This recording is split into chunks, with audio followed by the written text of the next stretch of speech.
पुरुषोत्तम मास महात्म कथा अध्याय 10। नारद जी बोले, हे तपोनिधे, परम क्रोधी दुर्वासा मुनि ने विचार करके उस कन्या से क्या उपदेश दिया, सो आप मुझसे कहिए।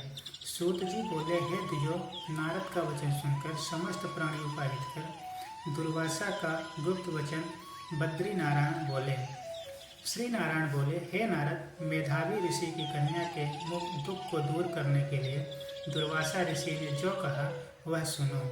दुर्वासा ऋषि बोले, हे सुंदरी, गुप्त से भी गुप्त उपाय मैं तुझसे कहता हूँ। यह विषय किसी से भी कहने योग्य नहीं है, तथा तेरे लिए तो मैंने ये विचार ही लिया है। मैं विस्तार पूर्वक न कहकर तुझसे संक्षेप में कहता हूँ। हे सुभगे, इस माह से तीसरा माह जो आवेगा वह पुरुषोत्तम मास है। इस मास में तीर्थ में स्नान कर मनुष्य भ्रूण हत्या से छूट जाता है। हे सुंदरी, कार्तिक आदि 12 मासों में इस पुरुषोत्तम मास के बराबर कोई मास नहीं है। जितने मास तथा पक्ष और पर्व हैं वे सब पुरुषोत्तम मास की 16वीं कला के बराबर भी नहीं है।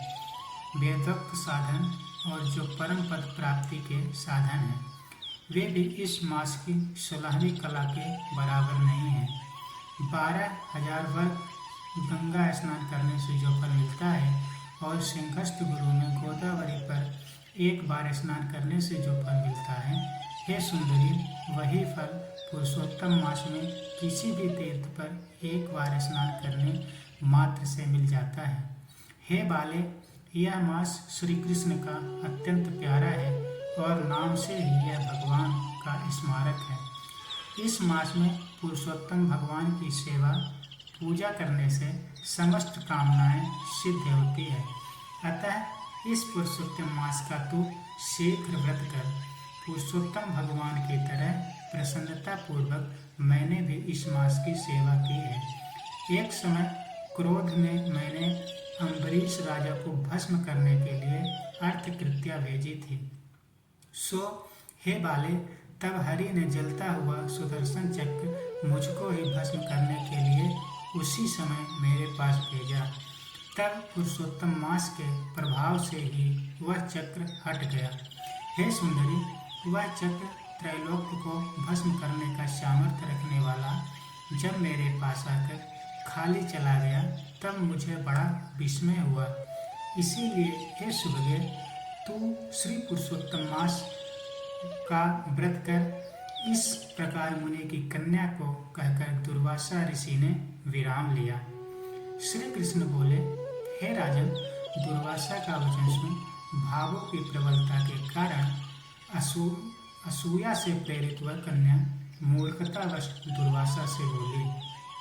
बाला बोली, हे ब्राह्मण, हे मुनि, आपने जो कहा वह मुझे रुचता नहीं है। माघादि मास कैसे कुछ भी फल देने वाले नहीं है। कार्तिक मास कम है, ऐसा आप कैसे कहते हैं, सो कहिए। वैशाख मास सेवित हुआ क्या इच्छित कामों को नहीं देता है। सदाशिव आदि से लेकर सब देवता सेवा करने पर क्या फल नहीं देते हैं। अथवा पृथ्वी पर प्रत्यक्ष देव सूर्य और जगत की माता देवी क्या सब कामनाओं को देने वाली नहीं हैं। श्री गणेश क्या सेवा पाकर इच्छित वर नहीं देते हैं। व्यात प्रात आदि योगों को और सर्व आदि देवताओं को भी सबको उल्लंघन करके पुरुषोत्तम मास की प्रशंसा करते क्या आपको लज्जा नहीं आती है। यह मास तो बड़ा मलिन और सब कर्मों में निंदित है। हे मुने, इस रवि की संक्रांति से रहित मास को आप श्रेष्ठ कैसे कह सकते हैं। सब दुखों को छुड़ाने वाले परम श्री हरि को मैं जानती हूँ।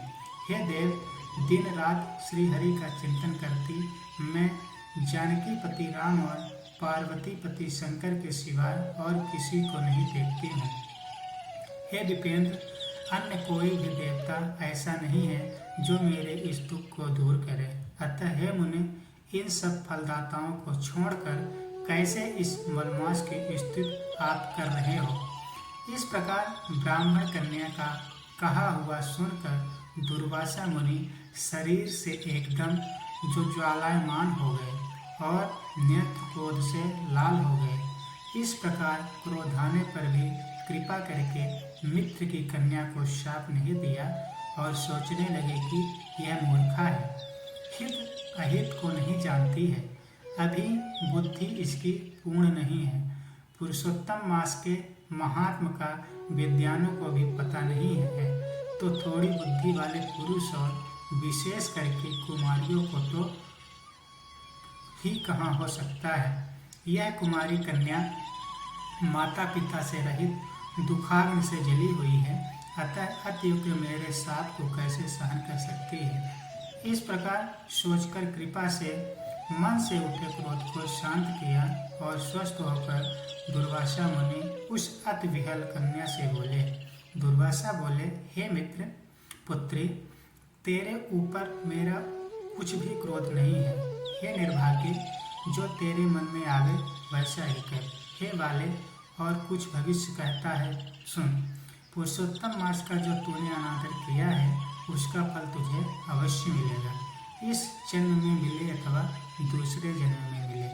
अब मैं नर नारायण के आश्रम में जाऊंगा। तेरा पिता मेरा मित्र था, इसीलिए मैंने शाप नहीं दिया है।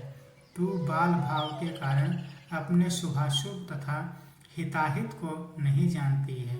शुभाशुभ भविष्य की कोई टाल नहीं सकता है। अच्छा, हमारा बहुत समय व्यतीत हो गया, अब हम जाते हैं, तेरा कल्याण हो।